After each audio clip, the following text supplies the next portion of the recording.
नमस्कार मंडळी, कसे आहात सर्वजण? मजेत ना? तुम्हा सर्वांना संक्रांतीच्या खूप खूप शुभेच्छा. आता संक्रांत जवळ आलेली आहे, तर आज आपण संक्रांतीसाठीची स्पेशल अशी एक रेसिपी बनवणार आहोत. ती म्हणजे भोगीची भाजी. तर याला वेगवेगळ्या नावाने ओळखले जाते. काही भागांमध्ये याला खेंगट म्हणतात, कुणी याला भोगीची भाजी म्हणतात किंवा याला संक्रांतीसाठीची भाजी बोलतात. तर तुम्ही कोणत्या भागामधून आहात आणि तुम्ही याला काय बोलता हे मला कमेंटमध्ये नक्की सांगा. तर चला मग आपण आता रेसिपीला सुरुवात करूया.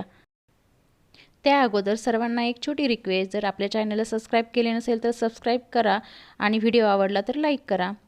चला मग येथे मी एक कढई ठेवलेली आहे आणि कढईमध्ये मी येथे 2 मोठे चमचे तीळ घेतलेले आहेत. तीळ आपल्याला मध्यम आचेवरती चांगले भाजून घ्यायचे आहेत, लाल कलर येईपर्यंत. तर पहा, आता याचा कलर चेंज झालेला आहे, तर मी आता याला एका भांड्यामध्ये काढून घेते. त्यानंतर त्याच कढईमध्ये आता आपण थोडंसं खोबरं भाजून घेणार आहोत. तर मी येथे सुकं खोबरं असं किसून घेतलं आहे आणि खोबरंही मंद गॅसवरती आपल्याला सारखं हलवत छान भाजून घ्यायचं आहे, त्याचा कलर चेंज होईपर्यंत.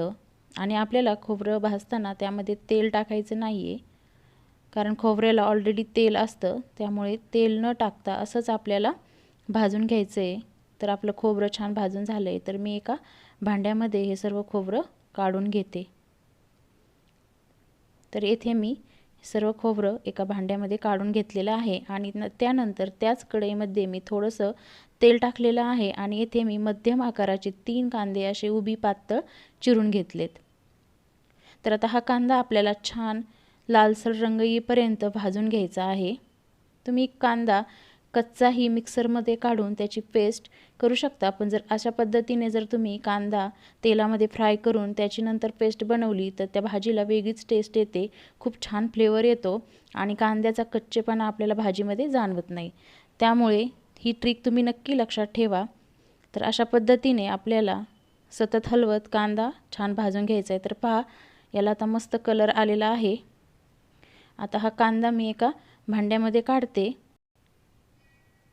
त्यानंतर अशाच पद्धतीने आपल्याला टोमॅटोही असाच फ्राय करून घ्यायचा आहे. तर येथे मी एक टोमॅटो असा उभा पातळ कट करून घेतलेला आहे आणि यालाही आपल्याला कांद्याप्रमाणेच एक 2-3 मिनिटे छान फ्राय करून घ्यायचे. टोमॅटो असा फ्राय करून घेतल्यामुळे त्याचा थोडासा आंबटपणा कमी होतो, त्यामुळे असं थोडंसं भाजून घ्यायचे. आता येथे पहा, खोबरं, तीळ, कांदा आणि टोमॅटो व त्याचबरोबर कोथिंबीर, अद्रक व लसूण हे सर्व आपण आता मिक्सरमधून बारीक करून घ्यायचे. त्यानंतर येथे मी एक पातेलं ठेवलेलं आहे आणि पातेल्यामध्ये थोडंसं तेल टाकायचं आहे आणि त्यामध्ये आता आपण इथे कढीपत्ता टाकूयात. कढीपत्ता थोडासा तळला की त्यामध्ये आपण आता भाज्या घालणार आहोत.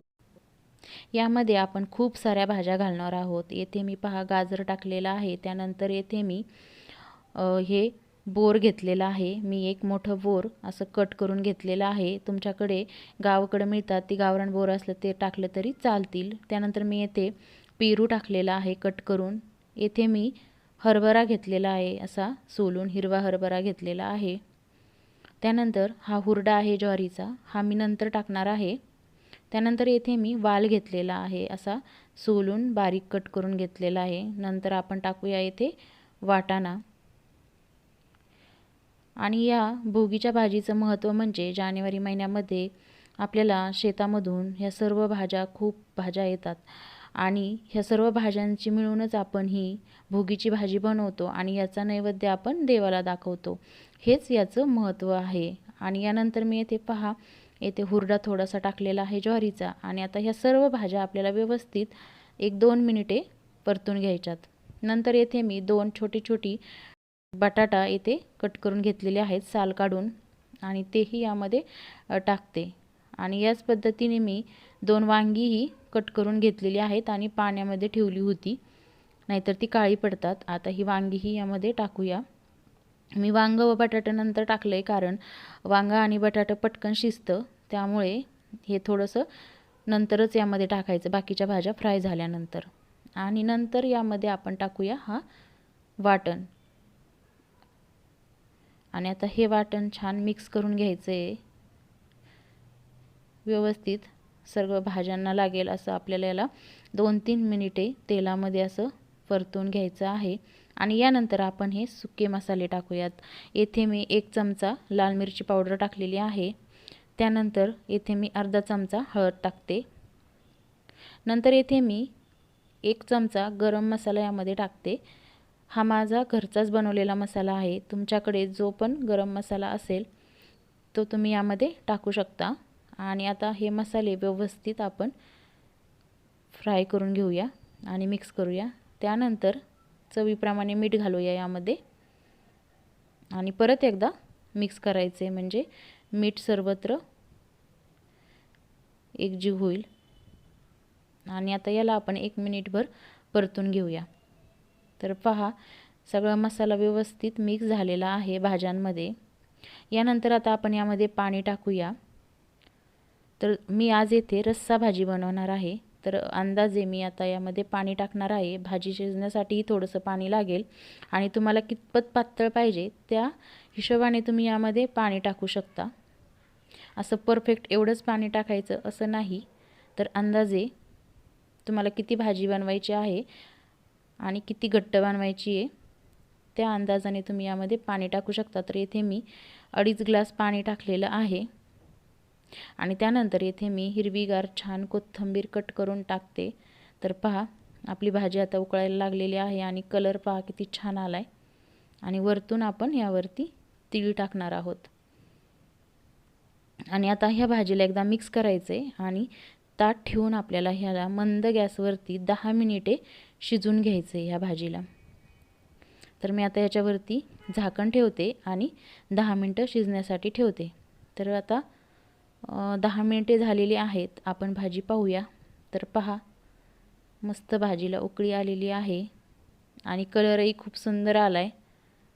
तर आता एकदा आपण याला मिक्स करूया आणि पाहूया। तर पहा, जास्त घट्टही नाही जास्त पातळही नाही, मला जशी हवी आहे तशीच भाजी झालेली आहे। तर आपण चेक करूया भाज्या शिजल्यात की नाही। तर पहा, भाज्याही व्यवस्थित शिजल्यात।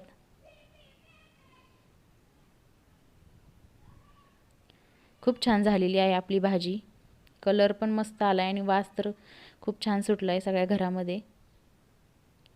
आणि खूप घट्टही नाही आणि खूप पातळही नाही, प्रमाणात झालेली आहे। आता ही भाजी आपण एका बाउलमध्ये काढून घेऊया।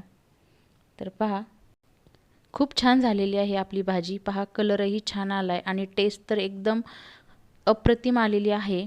आणि करायला अगदी सोपी आणि सुटसुटीत आहे ही भाजी आणि पौष्टिकही खूप आहे, कारण आपण यामध्ये खूप साऱ्या भाज्या वापरलेल्या आहेत। आणि तुम्ही ही भाजी कशासोबत पण खाऊ शकता, चपाती, भाकरी, भात कशासोबतही ही भाजी खूप छान लागते। तर तुम्ही ही भाजी नक्की ट्राय करा आणि कमेंटमध्ये मला नक्की सांगा कशी झाली ते। जर चॅनलला सबस्क्राईब केले नसेल तर सबस्क्राईब करा, व्हिडिओ आवडला तर लाईक करा। पुन्हा भेटूया नवीन व्हिडिओमध्ये। थँक्यू।